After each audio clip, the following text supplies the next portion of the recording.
వినాయక చవితి రోజున వినాయకుడిని ప్రత్యేకమైన పువ్వులతో పూజిస్తే విశేష ఫలితం కలుగుతుంది. వినాయకుడిని ఎర్రని పుష్పాలతో పూజిస్తే ఆయన అనుగ్రహం బాగా కలుగుతుందండి. ఎర్ర గులాబీలు కానీ, ఎర్ర మందార పువ్వులతో కానీ పూజించాలండి.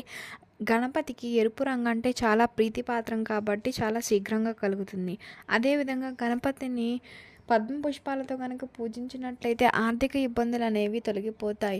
పారిజాత పువ్వు గణపతికి ఇస్తే జాతకంలో ఉన్నటువంటి కాలసర్ప దోషాలు అనేవి తొలగిపోతాయి.